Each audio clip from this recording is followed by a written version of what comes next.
Peter. My name is Peter Oji. I'm a Senior Outreach and Selection Officer for the Schwarzman Scholars Program at the Institute of International Education. Thanks again to everyone for joining. What we're going to do today is go through a short presentation just to give you an overview of Schwarzman Scholars, and then we'll take some time to do Q&A with you via the chat window. But I just want to kick things off by giving you a little bit of a sense of the original inspiration for the creation of this program. Our founder, Steve Schwarzman, who is the founder, chair, and CEO of Blackstone, a global investment firm, really had two sources of inspiration for creating Schwarzman Scholars. One was his longstanding admiration for the Rhodes Fellowship. He was aware that the Rhodes Fellowship had played a very important role in the lives of people around the world, first by giving them an excellent educational opportunity early in their careers, but also very importantly from our perspective, by building a global network of people who had done the Rhodes Fellowship together. And it's that sense of a need for a global network who can support each other in their careers and call on each other when they need to problem solve. That was one of the sources of inspiration for Mr. Schwarzman. He was aware that in the 21st century, though, the world needed a similar network, but one that was much broader than what Rhodes had built. Rhodes was primarily limited to English-speaking countries, and Mr. Schwarzman wanted to create a global network of young leaders, but one that was comprehensive of the entire world. The other source of inspiration for Mr. Schwarzman really came from his own professional activity. He was aware that business leaders and political leaders of his generation had only come to a very gradual awareness of China and the role of China in the world.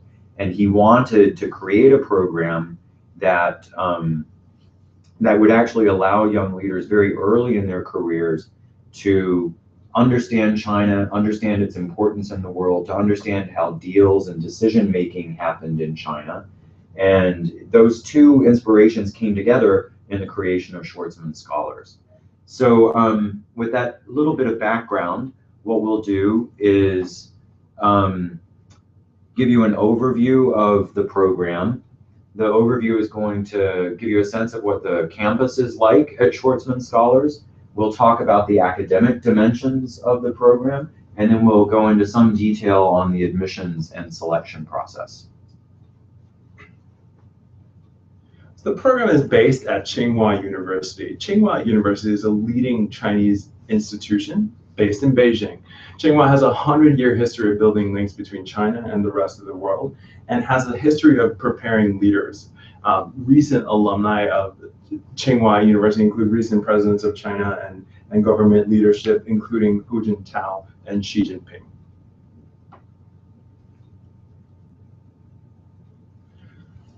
Schwarzman College is where Schwarzman Scholars will study and live, and the building is designed to inspire. The building will be completed by fall of 2015, well in advance of the arrival of the first class of Schwarzman Scholars, and it's designed to provide a foundation for Schwarzman Scholars to have a singular experience as Schwarzman Scholars, but also interact with their peers, Tsinghua University at large, Beijing, and China as well. So the building is being designed to really provide access and interaction to Schwarzman Scholars, and also ensure that you're part of a larger community. The building is within walking and biking distance of our partner institutions at Tsinghua University, and we really want this to be a platform for your experience. The campus was designed by Robert A.M. Stern, and it really is a state-of-the-art academic building.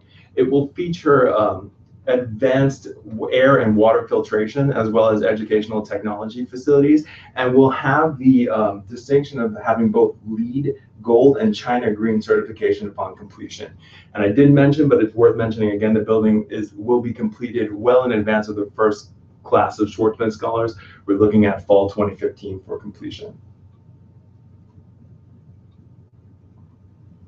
The core of your experience as a Schwarzman Scholar will be focused around the master's degree program. So we'll take a little bit of time now to give you a sense of what's involved in that program. The year starts off with an orientation, which is familiar to you probably from a lot of other programs that you might have done. There really are two key purposes that we're trying to achieve through the orientation. One is to start bringing you together as a cohort. The long-term vision for Schwarzman Scholars is that Schwarzman Scholars become a global network who support each other and who help each other in global problem solving. And that process of bringing you together as that kind of tight-knit group will start with a number of different activities in the orientation.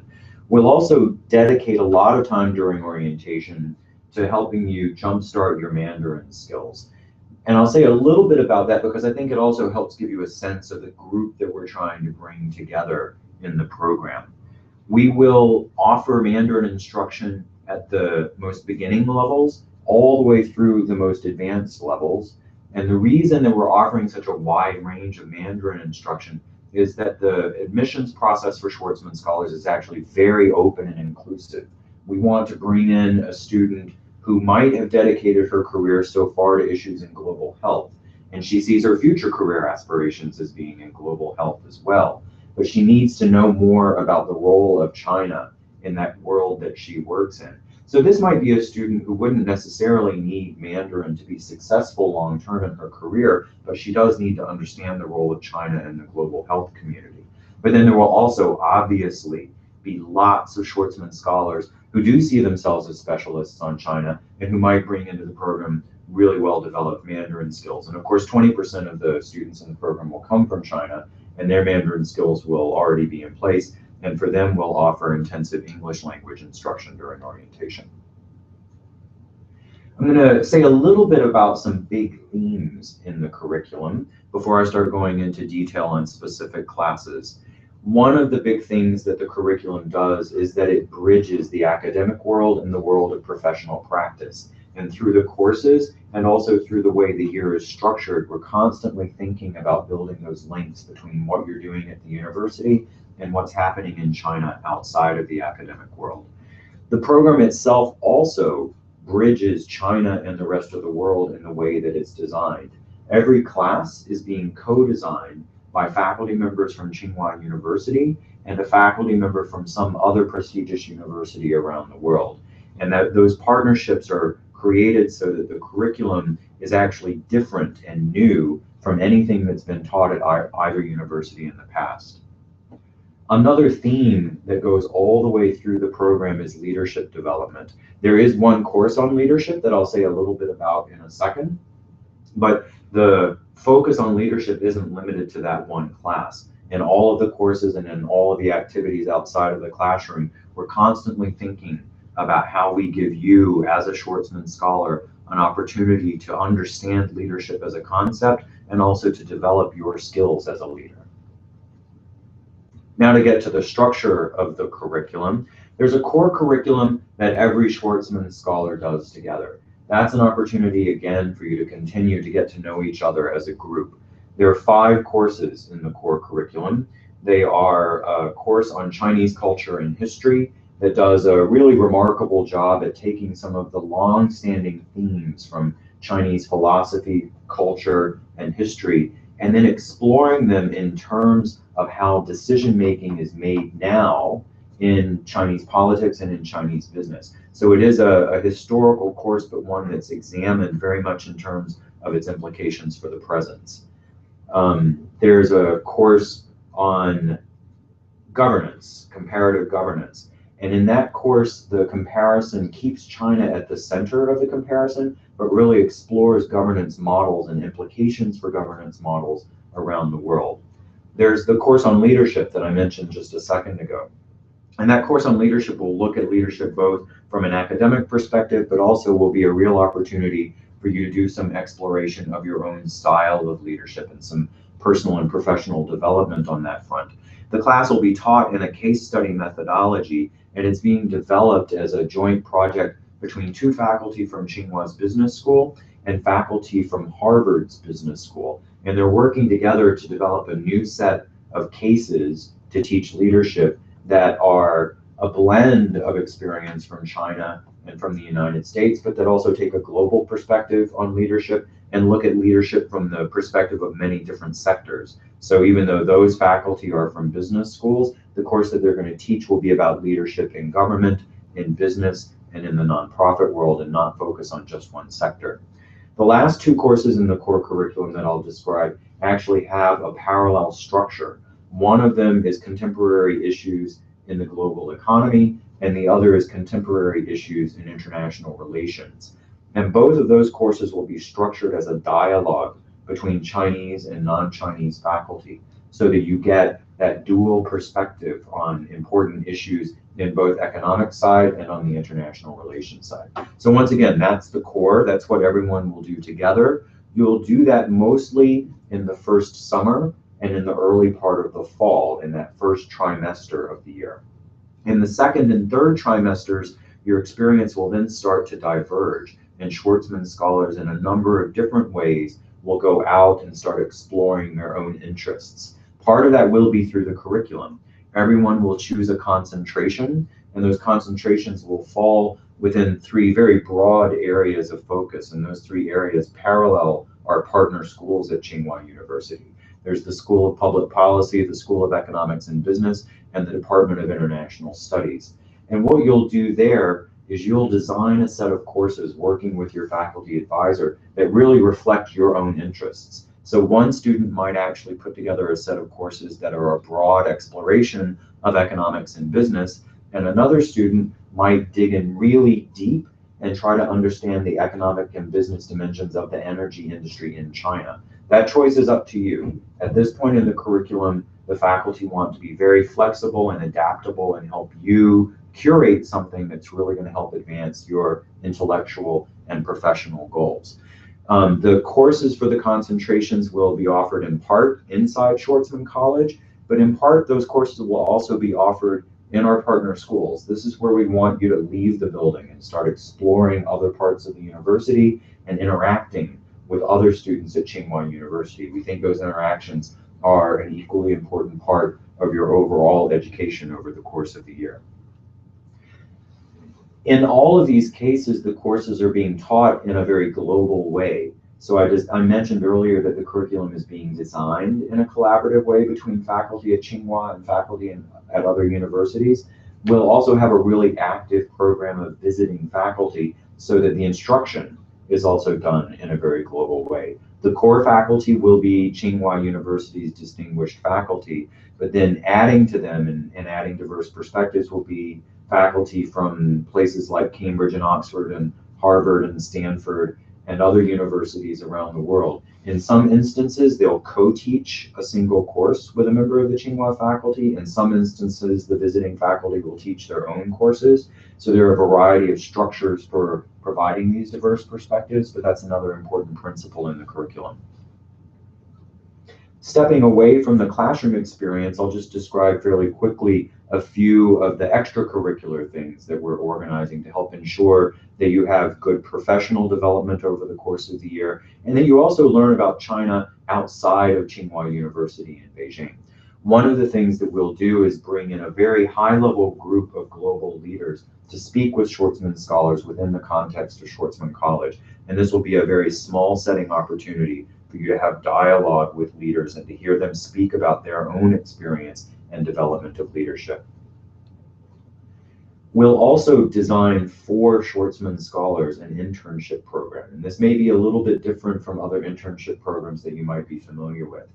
What we'll do is, in advance of your arrival, make arrangements with organizations and companies that are based in Beijing and have an agreement with them that they'll take on Schwarzman Scholars as interns. We'll also talk with them in detail about what the projects will be that Schwarzman Scholars will work on. And we're arranging this in advance for a couple of reasons. One, we realize that some Schwarzman Scholars won't have the Mandarin skills to just go out onto the market to look for an internship themselves. And we also know that for all Schwarzman Scholars, the year is going to go by very quickly. So we want to have these opportunities pre-arranged for you. But then, of course, if you have connections in Beijing, if you have Mandarin skills, if you're lucky and you just make a connection early in the year or manage to secure your own internship, you can pursue that internship. This group that we're going to organize in advance are there as a safety net for you, but they're not meant to constrain your options in any way. In a similar form, we'll organize for every Schwarzman Scholar a very senior mentor. This is an optional part of the program, but I think it'll be a very popular part of the program. We will have senior level executives from companies, from multinational companies that are in Beijing, from government offices, from NGOs, who agree to mentor Schwarzman Scholars one-on-one, to meet with you on a monthly basis, to help you understand your field in China, and to introduce you to other people who work in your field in China. And this will be yet another way of ensuring that you build those deep connections with people, not just at the university, but outside the university. We'll also organize for you an opportunity to explore China outside of Beijing. We'll do what we're calling right now study tours. And in the study tours, we'll take small groups of Schwarzman Scholars, around 15 or 20 people, out into the country to do an intensive deep dive on one topic. We'll arrange these in advance, and there'll be a menu of options in your spring term that you can choose from according to your own professional interests. So hypothetical examples are, you might do a deep dive study of environmental issues in Sichuan province, or you might go with a group of people to explore manufacturing and export issues in Guangdong, or you might look at the impact of rural-urban migration on Nanjing.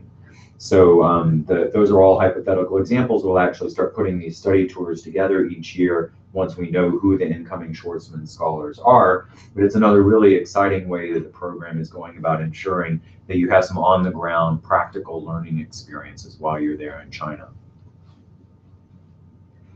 Inside the college, there'll be a number of support services. These are familiar to you from most universities, things like career counseling, health resources, academic advising, but we just want you to know that you'll have access to those sorts of resources inside the college in English, arranged specifically for you as a group of students. And then if your language skills allow you to do so, you can also take advantage of the parallel services that exist at Tsinghua University. One of the features of the Schwarzman Scholars Program is that it is truly a comprehensive scholarship. We recognize that leadership comes in many different forms, and we didn't want financial constraints to be a barrier for Schwarzman Scholars.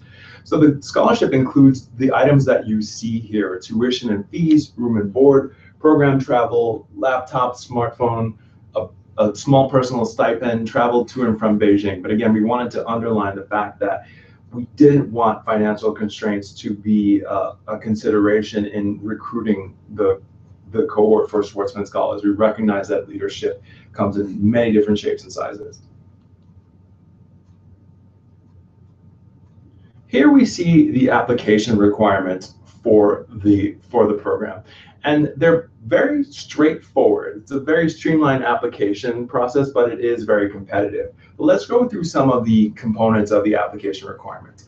Applicants need to be between 18 and 28 years of age. They can be of any citizenship. They have to have completed an undergraduate degree.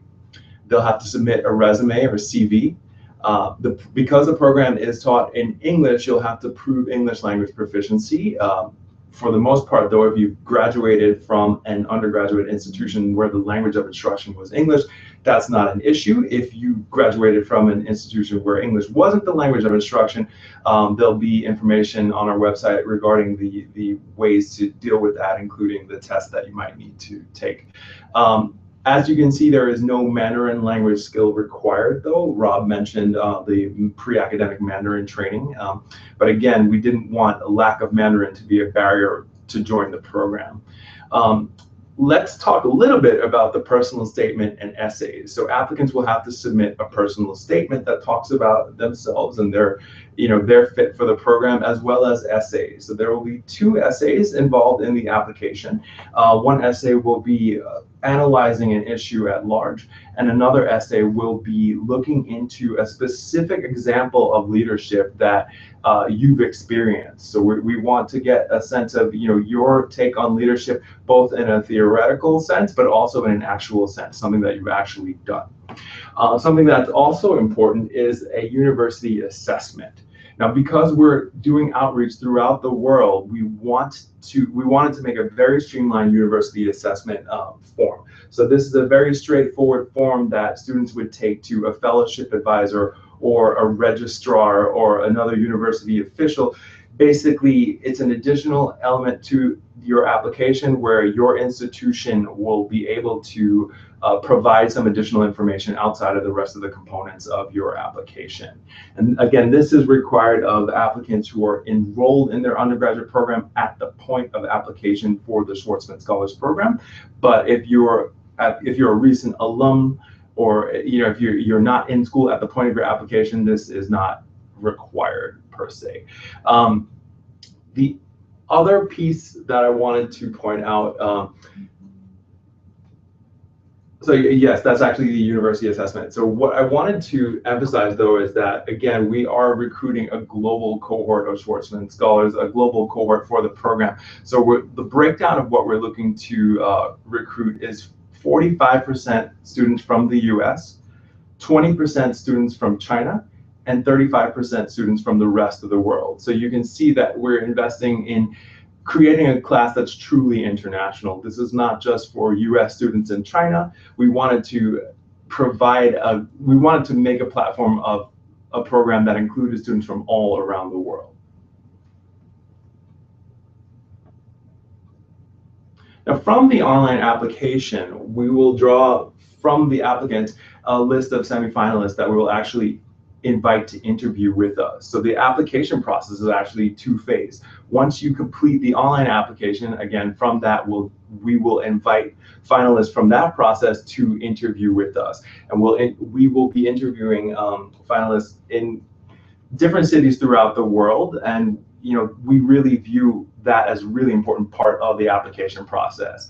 You really have to show yourself as a leader on paper, quote unquote, which is digitally on the online application, but then also in an interview, when in person when you're interviewing. So again, this is a very competitive process, but again, very streamlined, very straightforward application process.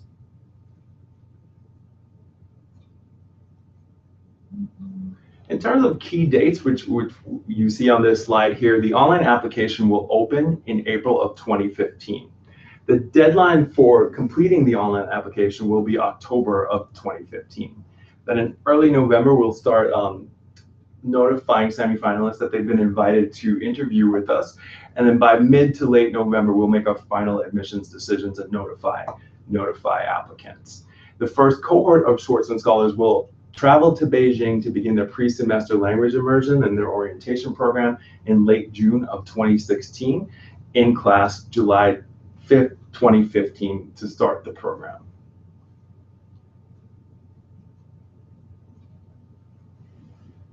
And at this point, before we open to questions and answers, we invite you to visit our website and engage with us on social media. You see our website, schwarzmanscholars.org, and our Twitter and Facebook accounts.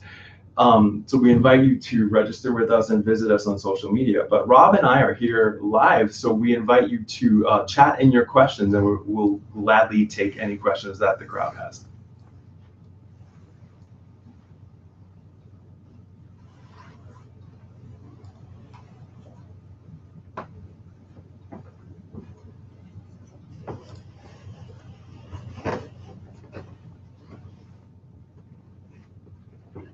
So the first question asks if we could provide more direction for the policy essay. Is it better to cover an international issue that somehow involves China? What we'll ask you to do with the policy essay, which we're actually now calling a current affairs essay, just so that people don't too narrowly interpret the word policy.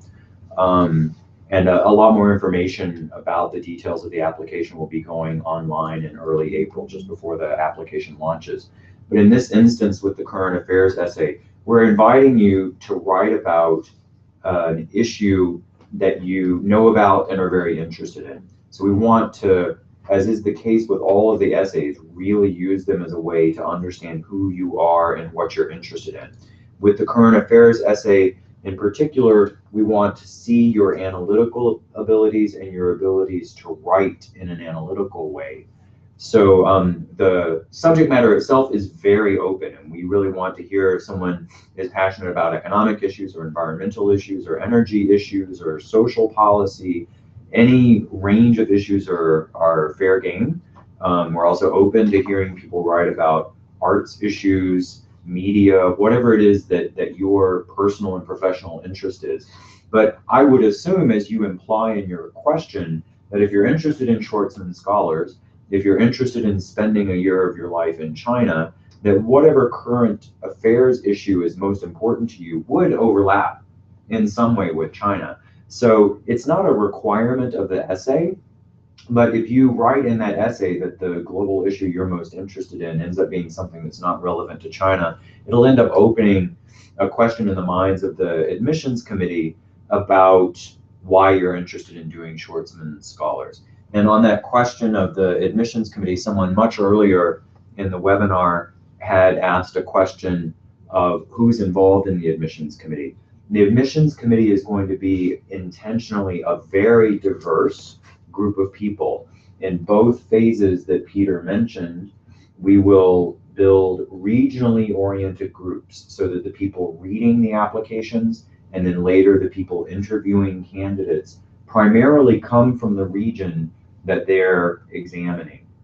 And we think it's important to draw on that kind of cultural knowledge and local knowledge in terms of understanding what leadership looks like in people from that part of the world, and also to understand the differences in the academic institutions in any particular part of the world.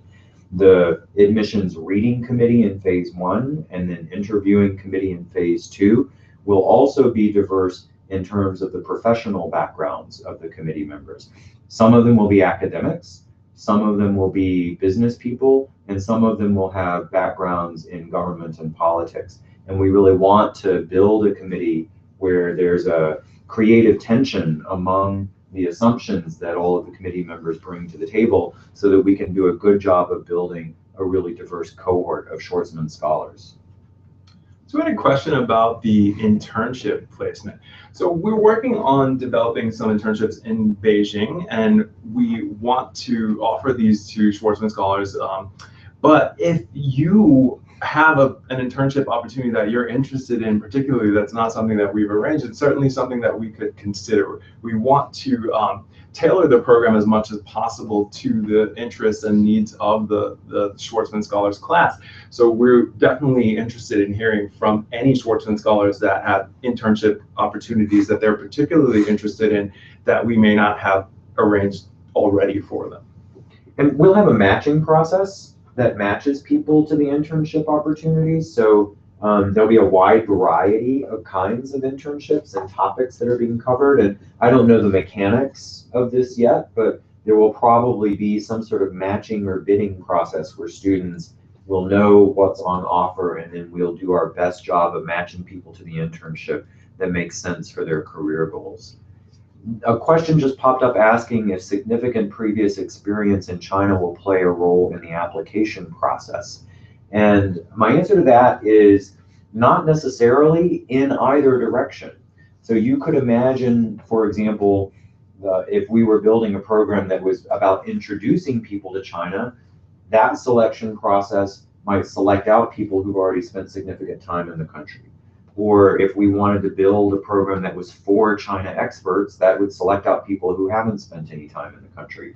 What we want to do is select a group of people whose careers and success as leaders will depend on knowledge of China, and bring them together regardless of where they are in their level of exposure. So each class of Schwarzman Scholars will very definitely have some people who've already spent significant time in China, and other people for whom it will be their first time to the country. The only thing that I'll add to that, though, is in either case, it will be important for you to articulate to the admissions committee how this year with Schwarzman Scholars will help advance you. We wouldn't want someone to come to Schwarzman Scholars and have it just be a repetition of what they've already done. We had a question about interview locations. Will there be multiple locations? There will be multiple locations throughout the world.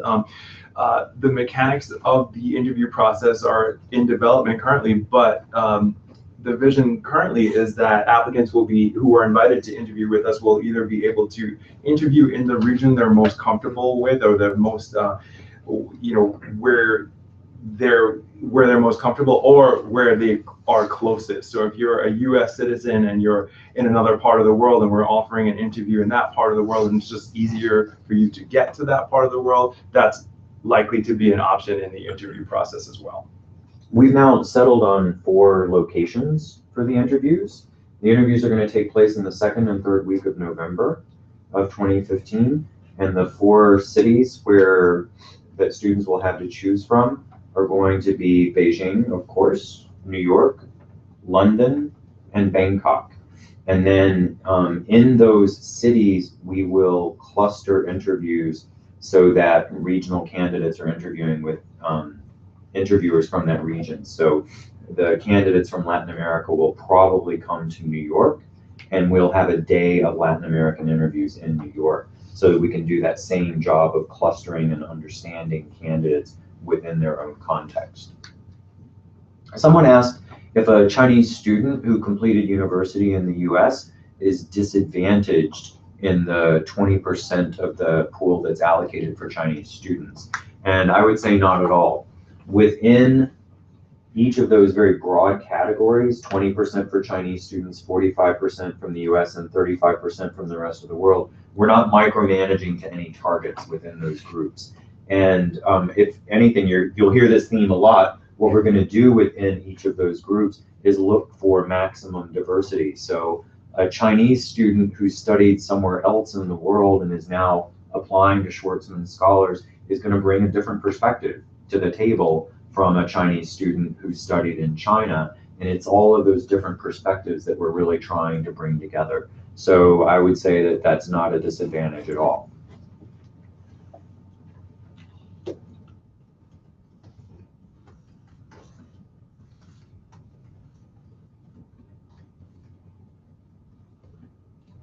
We're waiting on other questions to come in.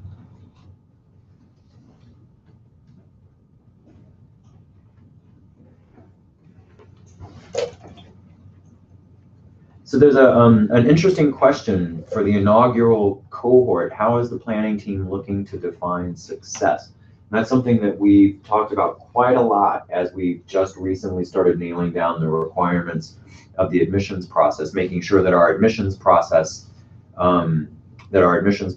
is selecting for a class that's lined up for success. The long-term vision for this program is one that stretches decades out into the future. And that's a long-term vision where there's a network of Schwarzman scholars who are in leadership positions and can help each other in solving global problems by virtue of their connections to each other through this program. That's something that we're not going to be able to measure for 20 or 30 years. We are, however, looking to measure a few connections in that at the end of that first year in June of 2017. One of the things that we want to see is that each cohort has really started building bonds with each other that are very strong and are set up to last throughout their careers. The long-term vision of this network isn't going to succeed if you don't have really strong bonds established by the end of the year. So we'll look to see if each group has gelled as a group, and as a group that seems like it's going to survive after the end of the year. We are also looking to see that we've done a good job selecting people with leadership potential, and that's a value judgment, but we will work very closely with the faculty and administrators at Schwarzman College to get their insights on whether we've done a good job of selecting candidates who seem like they have leadership potential. And then last but absolutely not least, we want every Schwarzman Scholar's knowledge of China and personal connections with high-level people in China to accelerate dramatically by virtue of this program. So that's whether scholars have learned more and whether Schwarzman Scholars have built connections that are once again going to last beyond the end of their departure from China. We had a question about what are some of the advantages or disadvantages for the Schwarzman Scholars Program compared to other opportunities.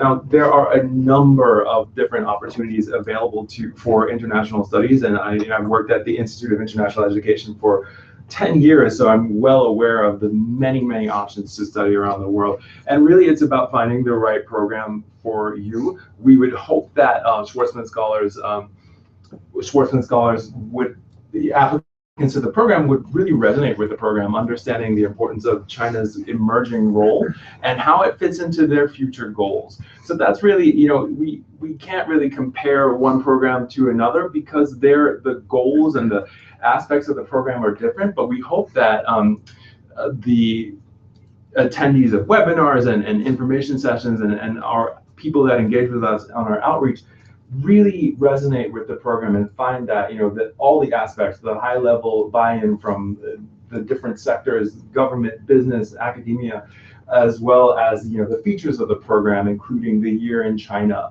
the fully funded scholarship, the networking, the internships, and the experience. We really hope that that resonates with applicants to the Schwarzman Scholars Program and that they see, this is the program for them. So we can't really compare one program to another because the goals and the aspects of the programs are different. But that is a good question. And again,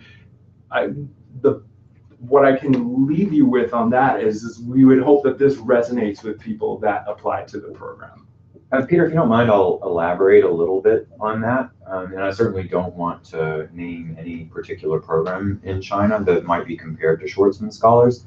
But I'll highlight two things that I do think are very distinctive about Schwarzman Scholars in the context of this kind of program in China. One is the global nature of what we're doing. This program is based in China, and one of our outcome goals is to ensure that you have a deeper knowledge of the country and strong connections in China. But we are really taking a global perspective on everything that we're doing. So the coursework, the faculty, the students, everything is very global in its perspective. And I think that's quite distinctive about Schwarzman Scholars. The other thing that I think is very distinctive about this program is the level of effort that we're making to ensure that we integrate this program into the rest of the university. So it's a beautiful building, but the building is going to be open to students from Tsinghua University. It's not going to be a bubble. It's a distinguished faculty at Schwarzman Scholars, but we're also going to require you to take classes in the rest of the university. That interaction, that porous barrier around our program and around our building is something that's very important as a principle to the design of the program. So those two big elements, having a global perspective on all of these issues and a global group of people designing and delivering, and then ensuring that we're an integrated part of the university, I think really make this program stand out. There's a question about the recommendation letters and what we're going to be looking for in them. The recommendation letters are going to look different for people depending on where they are in their personal and professional development. For someone who's currently enrolled as an undergraduate when they apply, so in their final year of university, almost certainly two of those letters are going to come from faculty, and we'll talk very much about that student's abilities from an academic perspective. Someone who's further along in their career and less directly connected to their undergraduate educational experience might, on the other hand, have some of those letters come from people that they work with who have very direct personal knowledge. The only thing that we're going to require of the three recommendation letters is that at least one of those letters speak very directly to what you write about in your leadership essay. Your leadership essay has to be about your own experience as someone playing a leadership role. And then one of your letters will need to speak from direct experience about what you did in that role. So you're going to have to select who is the person who's going to be able to write about that in a very direct and honest way. If you stepped into a leadership role in your religious organization, that might come from a clergy person. If you stepped into that role as a student activist on campus, it might come from a faculty member or an administrator on that campus. So it's going to vary enormously who writes the letter, but one of the letters does have to speak very directly to that experience that you had. Someone just asked, I'll pick this one up since it's on the same topic. The essay topics are one, the personal statement, and that's the largest of the three essays. And in the personal statement, we really want you to describe to us the evolution of your personal and professional interests, how they developed over time, and then how they link you to Schwarzman Scholars, and finally how Schwarzman Scholars is going to help you advance those interests. Then a shorter and very specific essay is the leadership essay that I just described, where you examine in detail a specific instance where you stepped into a leadership role. And then the third is the current affairs essay that we were talking about earlier. And that is supposed to be a topic that you're interested in, but in that case, the first two essays you're talking about yourself very much. In this third essay, you step back and write something that's analytical about a current affairs topic, examining what the trends are that are influencing that topic, and ending with a very specific recommendation for how you think leaders in that field could create an interesting solution to the challenge that you're describing. I had a question about what the interview panel is looking for regarding leadership potential. So what are we looking for in terms of leaders? Leaders are able to conceptualize, articulate, and implement new approaches to challenges or create new things. So what is a leader? Someone that has a vision, that's able to inspire people to join their vision, and actually is able to work through and actually make their vision come to fruition with ethics. So that's how we're looking at leadership, and that's something that you'll have to be able to demonstrate both on the online application and in the interview process. And it's a little bit tricky because we're looking at the same thing in two different ways. We're looking at it, quote unquote, on paper on an online application, and then in person in an interview. But a successful applicant will be able to paint a good picture of her or himself, both on the application and also in the interview, along those lines of, that's what we're looking for in terms of leadership.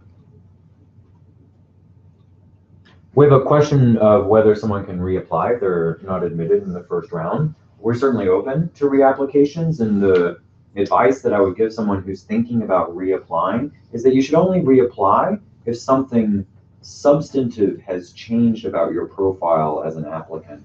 So I wouldn't approach reapplying as a question of tweaking or polishing essays or maybe getting a slightly different recommendation. But it's time to reapply when you actually have something substantively different to say about yourself as a candidate.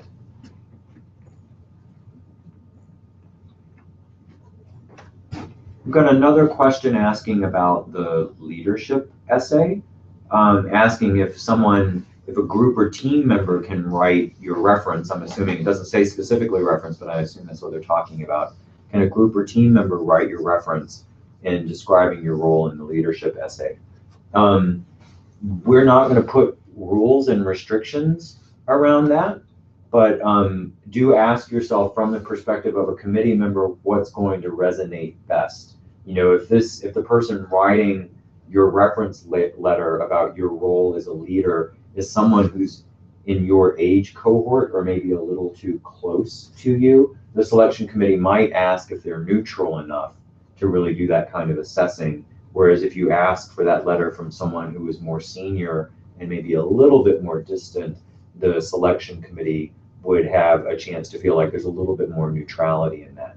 So this is a subtlety rather than a rule. And the bottom line is that what's most important is to have a letter from someone who can really say something substantive about the experience that you're describing.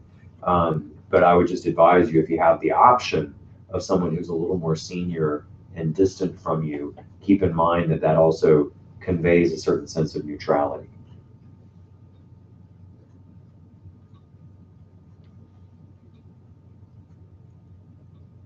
We had a question about minimum GPA. Is there a minimum GPA?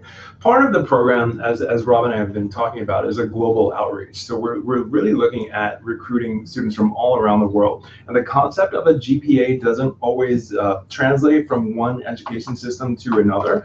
Applicants to the program will have to demonstrate academic strength, but there isn't a particular GPA cutoff that we're looking for the program.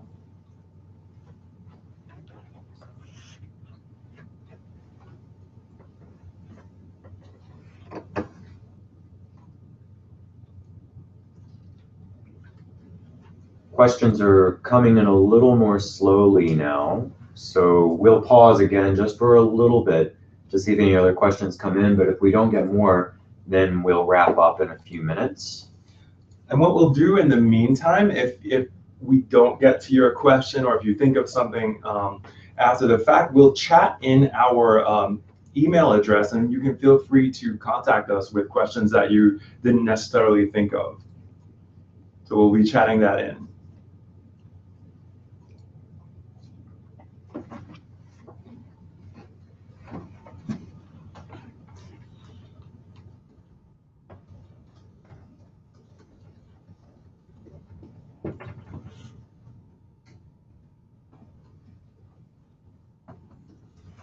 So a couple of questions about the admissions process. One is whether this is a rolling admissions process, and the answer to that is no. We'll wait until the very end, after all of the interviews are done, before we make decisions about who will be Schwarzman Scholars. The interviews will be staged, so they won't happen all on the same day, and they'll take place over the span of about 10 days, but we'll wait until all of those interviews are done before we actually invite anyone. And we expect that those invitations will go out in the third week of November. Another question on the selection process is whether we're going to give priority to professionals or students, or will they be evaluated equally? I don't think that they're going to be evaluated well, they won't be evaluated equally because they're very different kinds of candidates, but there's no prioritization of one type over the other. And in fact, as with geography, and as with field of study, and as with experience in China, again, on this question of students versus working professionals, we're going to put together a class that's a deliberate mix of the two. So no category has an advantage, but we do have to evaluate them quite differently because they're just going to bring different things to the table and write very different kinds of applications. There's another question about whether it's a rolling process in terms of the initial screening, and again on that, we won't invite for interviews until we've read all of the applications for a region. So we might get invitations out for the Bangkok interviews before we get the invitations out for the London interviews. And I'm making that up. I don't know what the schedule will actually turn out to be, but we will decide who's going to be interviewed at any particular site as a group rather than piecemeal. The question of can someone apply who has an advanced degree, another master's degree, a JD, etc.? Absolutely, as long as you fit in within the age range of Schwarzman Scholars. We can only consider applications for applicants who are between 18 and 28 years of age by the time of enrollment, and they have to have an undergraduate degree. But we welcome students that have other degrees as well, and we also recognize that the Schwarzman Scholars program may serve as a platform for further higher education. So this might not be your final master's degree; it might be a springboard to maybe an MBA down the road or a PhD down the road. So there are many opportunities, but we do consider students. We will consider applicants who have prior higher ed degrees. They just have to fit into the age range of 18 to 28. There's a very practical question about the length of the essays. Treat this as tentative but almost final. The personal statement will probably be 750 words in length, and then the other two essays, the leadership essay and the current affairs essay, will probably be 400 words in length. That's 400 words each.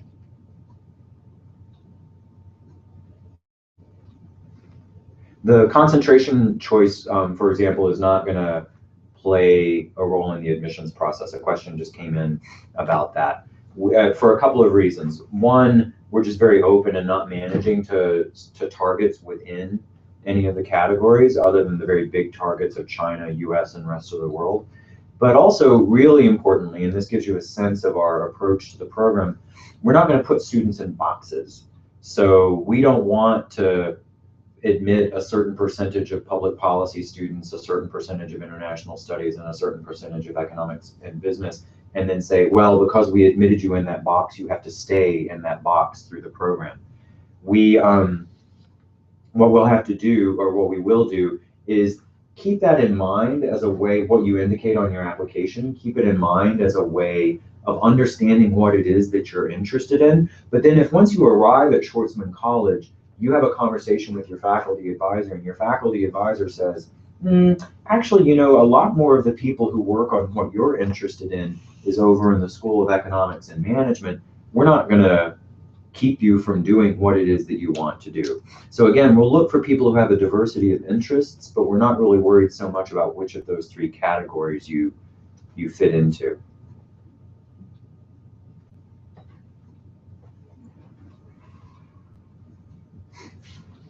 There's a question about the internship program and whether students will do the internship part-time or if you'll do it while you're taking classes. So a complicated answer to that question, but it's actually, you know, pretty straightforward. The internship is closely related to a class in the spring semester called the consulting course, where we're developing your consulting skills. And what will happen with that is that early in the semester, that class is of course classroom based, but then the curriculum pauses for a month and all Schwarzman Scholars will be out doing their internships at the same time during that month. Now, if you pursue an individual internship, how you schedule that is going to be very different, and that'll depend on the discussions that you have with the internship sponsor. But if you do a Schwarzman College internship, those will all happen at one very compact time in conjunction with the alignment of the curriculum. So you won't have to juggle classes and going back and forth to your internship at the same time.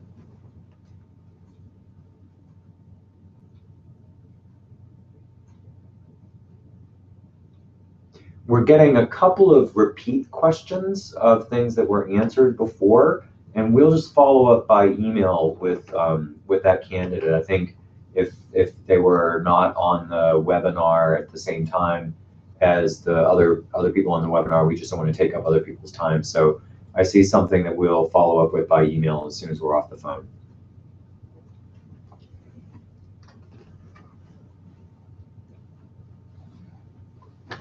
I had a question about letters of recommendation. Letters of recommendation are pretty standard in terms of how long they are. Generally, they're one page.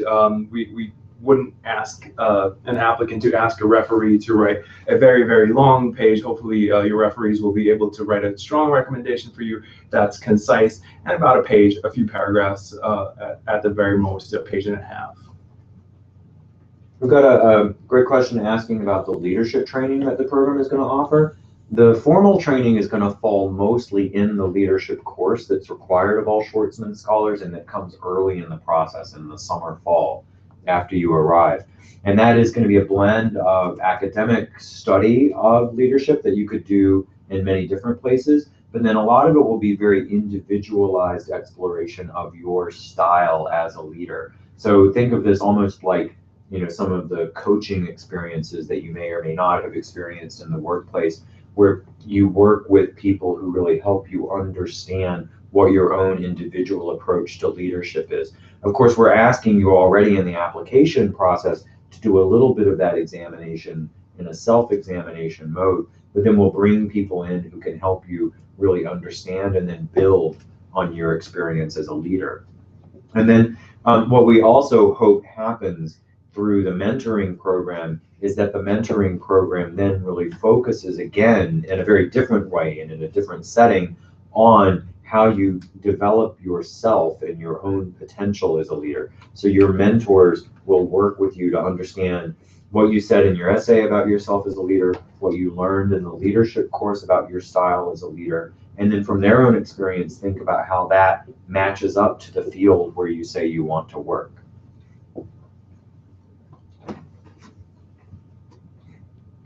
Someone's asking when the course descriptions are going to be available.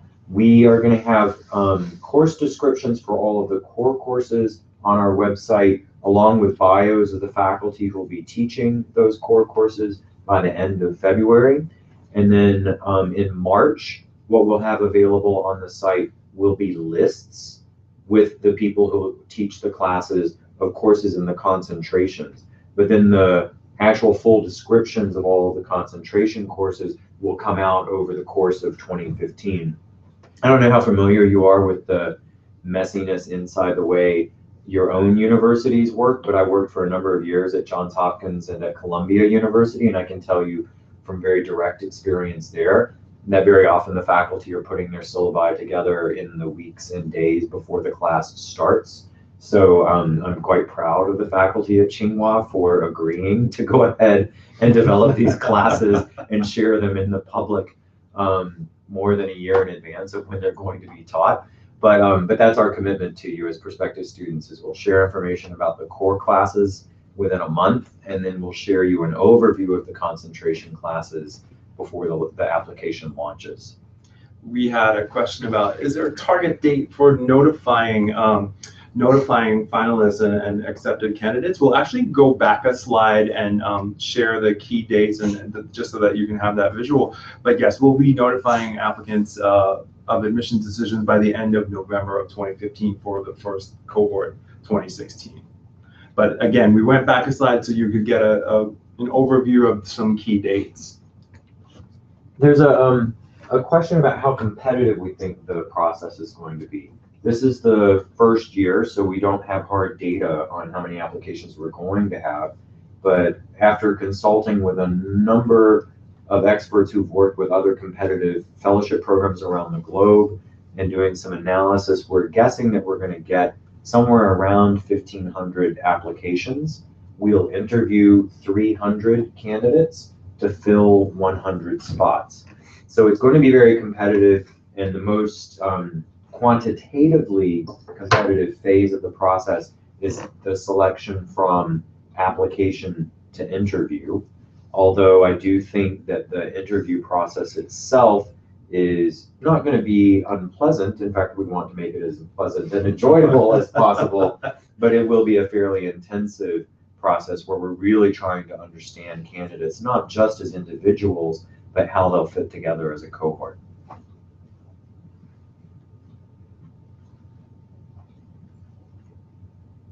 Is there a target date for notifying selected students? Absolutely, by the end of November. And we went back a slide so that you could actually see those dates, just an overview of some key dates.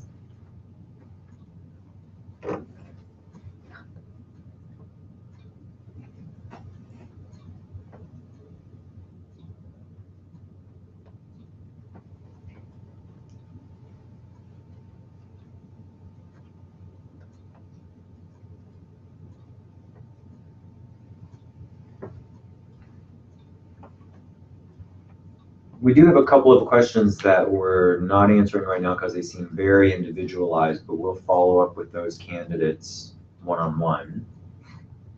And again, make note of the Schwarzman Scholars at iie.org email address. If we didn't get to your question, or if you have a question after the fact that you think about later, feel free to be in direct contact with us through the Schwarzman Scholars at iie.org email address that we chatted into the chat box.